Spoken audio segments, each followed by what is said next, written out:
Assalamualaikum warahmatullahi wabarakatuh.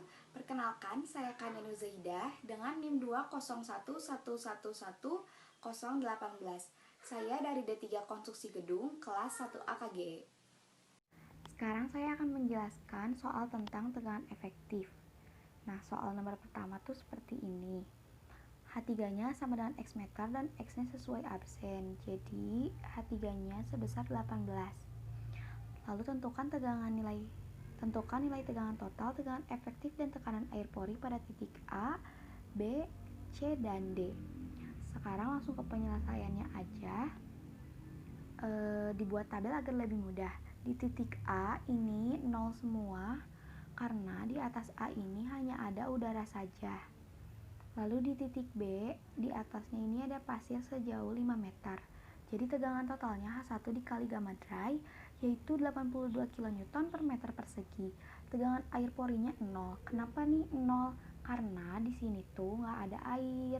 Jadi tegangan air porinya 0. Lalu tegangan efektifnya tinggal dikurangi saja tegangan totalnya dikurangi tegangan air pori. Jadi 82 kN per meter persegi. Lalu pada titik C, tegangan totalnya H1 kali gamma dry ditambah H2 kali gamma sat sama dengan 118,8 kN per meter persegi. Tegangan air porinya hanya ada di H2 saja, jadi H2 dikali gamma W, yaitu sebesar 19,62 kN per meter persegi. Tegangan efektifnya tinggal dikurangi saja, jadi sebesar 99,18 kN per meter persegi. Lalu pada titik D, tegangan totalnya yaitu H1 kali gamma dry ditambah H2 kali gamma sat dan H3 dikali gamma satnya juga, yaitu sebesar 469,8 kN per meter persegi. Nah, pada tegangan air porinya di sini, karena di H2 dan H3 ini ada air yang terdapat, maka H2 ditambah H3 dikali gamma W-nya sebesar 196,2 kN per meter persegi. Dan tegangan efektifnya tinggal dikurangi lagi sebesar 273,6 kN per meter persegi. Nah, grafiknya seperti ini. Grafik tegangan terhadap kedalamannya. Kita tinggal masukkan saja ini tegangan total yang didapat yaitu 82, 118,8 dan 469,8 ke grafiknya. Jadi kayak gini. Nah, pada tegangan air porinya yang B-nya 0. Jadi ada di sini. Lalu yang C dan D 19,62 dan 196,2 di sini dan di sini. Yang terakhir tegangan efektifnya sebesar 82 di titik B di sini, titik C-nya 99,18 yaitu di sini, dan yang terakhir 273,6 titik D-nya di sini. Lalu soal nomor 2 seperti ini. Nah, H2-nya ini sama seperti tadi yaitu 18 meter. Tentukan nilai tegangan total, tegangan efektif, dan tekanan air pori pada titik A, B, C. Nah, di sini gamma dry-nya sama gamma sat-nya belum diketahui. Jadi kita harus cari dulu karena di sini yang diketahuinya S sama GS aja. Jadi kayak gini. Gamma dry-nya rumusnya GS dikali gamma W dibagi 1 ditambah E. Tinggal dimasukin aja angkanya. Jadi gamma dry-nya sebesar 16,37 kN per meter persegi kubik. Lalu gamma sat-nya E ditambah GS dibagi 1 ditambah E dikali gamma W-nya. Jadi gamma sat-nya sebesar 19,196 kN per meter kubik. Lalu masukin lagi ke tabel. Ini di titik A kenapa 0? Sama seperti tadi karena di sini masih udara saja. Lalu di B-nya tegangan totalnya 1 dikali gamma dry-nya. Tinggal dimasukin aja. Jadi H1 tegangan totalnya 130,96 kN per meter persegi.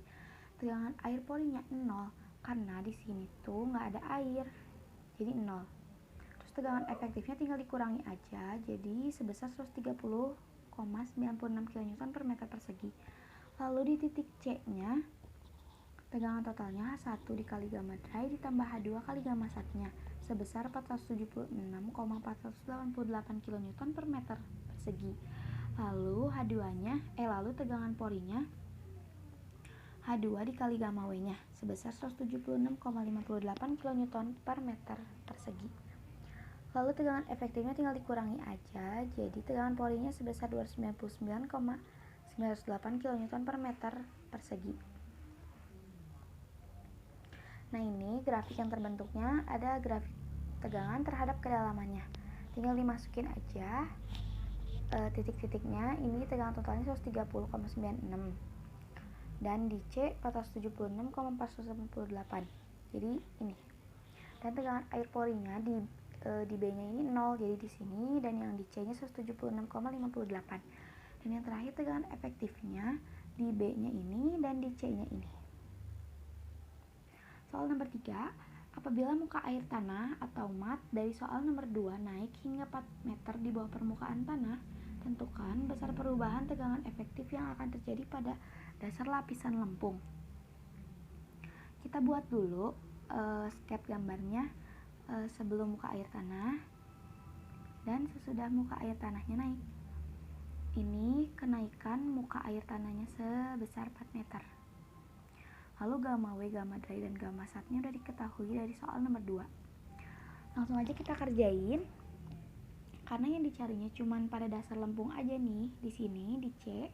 Jadi kita cuman cari tegangannya di titik C sebelum mat naik dan sesudah mat naiknya. Kita masukin aja angka-angkanya. H1 kali gamma dry ditambah H2 kali gamma satnya, yaitu sebesar 476,488 kN per meter persegi. Lalu tegangan air porinya H2 dikali gamma W sebesar 176,58 kN per meter persegi. Dan tegangan efektifnya tinggal dikurangi saja, jadi sebesar 299,908 kN per meter persegi. Lalu ini sesudah matnya naik, gambarnya yang ini. Tegangan totalnya 1 kali gamma dry ditambah H2 kali gamma satnya, jadi sebesar 533,272. H2 nya di sini 22 ya, karena ada kenaikan air tanahnya kan, jadi 18 ditambah sama 4. Terus tegangan air porinya H2 dikali gamma W nya, H2 nya 22 dikali gamma W nya jadi 215,82. Dan tegangan efektifnya tinggal dikurangi saja, jadi sebesar 337,452 kN per meter persegi.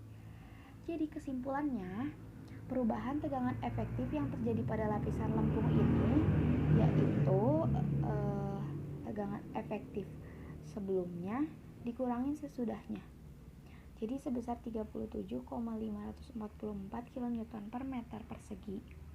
Nah, itu penjelasan yang bisa saya jelaskan. Sekian dari saya. Wassalamualaikum warahmatullahi wabarakatuh.